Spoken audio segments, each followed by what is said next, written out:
What's going on, guys, and welcome to another episode of 3 Wide. Today is Thursday, and we got racing again, unless it gets rained out, of course. But due to last night's rain delay and postponement of the 500-kilometer race at Charlotte, we're going to do a video about the biggest rivalry in NASCAR right now, and that is Chase Elliot versus Kyle Busch.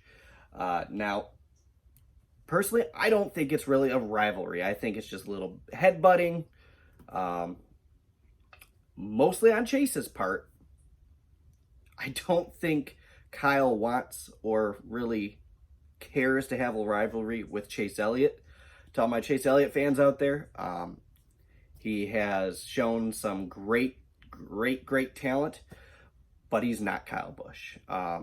Typically, rivalries come from, just look at throughout the history of NASCAR. Rivalries come from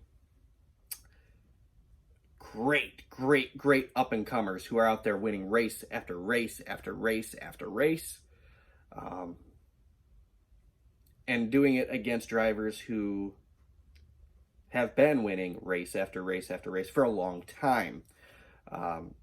Or they stem from two veteran drivers who have been butting heads or make contact on the track, or, they're winning each other's races that each other should have definitely won. And I just don't see the Chase Elliott, Kyle Busch thing stemming over to a rivalry. You got obviously the whole situation with Kyle coming up, hands down, didn't do it on purpose. I believe him. I'm not a Kyle fanboy. I'm not a Chase fanboy. I'm right in the middle on this one. So he came up the track, obviously, got in the left rear. Chase Elliott just obliterated that car and eliminated what was, let's be honest, was going to be a race win for Chase Elliott, which would have ended up being his first not green checkered flag win, because obviously it would have been a rain-shortened race nonetheless, but he would have gotten by Denny Hamlin. Let's just be honest. But he got into his left rear, and then Chase gets out and just gives him the bird. And I love the motion that he did, because he kind of walked out and he just like flung his arm out, like, really, man? Gave him the bird. I'm sure he was pretty ticked off. I would have been. I know, I'm sure you would have been. I'm sure you were watching it. I was pretty ticked off watching it. I was happy for Chase. I was excited. That was a fantastic run he had there going down that front stretch. And all he had to do was dive bomb that corner. And there's nothing that those old tires on Denny Hamlin's car would have done. But, I mean, he got out. Alan Gustafson knew he didn't do it on purpose. We actually got an apology out of Kyle Busch. When's the last time you heard an apology out of Kyle Busch? I mean, it was not an on-purpose thing. And nothing has happened since. I don't think Chase wants to wreck him. I don't think Chase wants to retaliate. I think Chase wants to beat him, kind of for his own personal reasons. He wants to beat him. Obviously, he wants to go out there and win races, but I don't think he wants to go out there and wreck him. I think Chase has grown up since the Denny Hamlin incident a few years ago in the 24 at Martinsville, where Denny just flat out dumped him. I mean, he shoved him into that corner way too hard. As a veteran driver, he knew that was just way too hard. But I don't see this becoming a rivalry. He went out there in the Truck Series race the other day, won, beat Kyle Busch fair and square, heads up. Kyle Busch had a horrible race truck. That truck was not set up in any way, shape, or form. But either way, he beat him. He did it. Which, let's be honest, wasn't hard that day.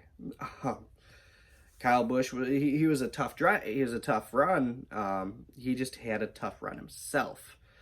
But and you could tell Kyle Busch dominates Truck Series races. he gets out front and he stays out front. Unless there's a mistake, pit road incident, or he gets wrecked. But in this case, the truck was crap, and he said so himself. But Chase went out, nonetheless, not taking it away from Chase. Chase went out there, he beat him, he beat everybody. He beat Zane Smith, which was really impressive. I thought that kid had that for a minute there. I thought he might have had a chance. At the end of that race, I thought a couple people could have, but Chase went out there and won nonetheless. So it was definitely a fun race to watch.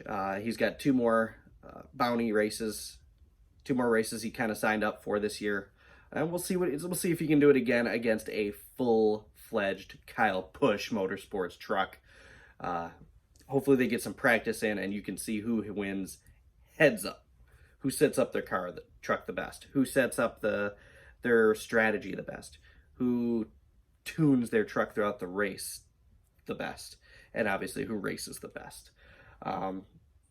But I just, you saw Chase Elliot kind of give the nod, reaches back with the checkered flag and does the bow. It was a good response from Kyle. That's cute. That was cute. It was funny. I thought it was cool. I thought it was a great nod to Kyle Busch. Kind of a I beat you thing. There you go, for Darlington, but also kind of a little nod to the greatest to ever drive a truck or an Xfinity car, and arguably one of the greatest to ever drive a Cup car, Kyle Busch. Yeah, I think it was more of a nod, more of a I beat you, not a let's have a competition thing. Let's be a rivalry thing. So correct me if I'm wrong. What's your guys' opinion? Leave it in the comments below. I want to know what you think. Do you think this is a real rivalry? Do you think this is something that's going to continue on? Do you think this is going to be something that's a Kyle Busch, Brad Keselowski thing, or a Kyle Busch, Kevin Harvick thing, or kind of a Kyle Busch, Truex Jr. from Furniture Row thing? Whereas the first two cases were more disrespectful. And then the third case with the back when Truex was with Furniture Row, it's more of a respectful competition thing. They were the two best in the series on those 2 years. Hands down, there was no other competition. What do you guys think? Please leave in the comments below. Please share the video. Let's make this discussion. Let's grow the discussion. I'd love to have the discussion with you guys. I do Instagram a lot. It's Luder Moser Motorsports. I will put that in the comments below on Instagram. I do live videos on there all the time. I'd love to talk to you guys, and maybe once I grow this channel, we'll do some live streams here as well. I'd love to talk to you guys, though. I'd love to know your opinions on this. So either comment or check out the Instagram page. I do live videos all the time, and we have some fun doing it. We have some good conversations on there. But thanks anyway. Thanks again for watching. Please like, subscribe, and hit that notification, the bell icon. Have a good day.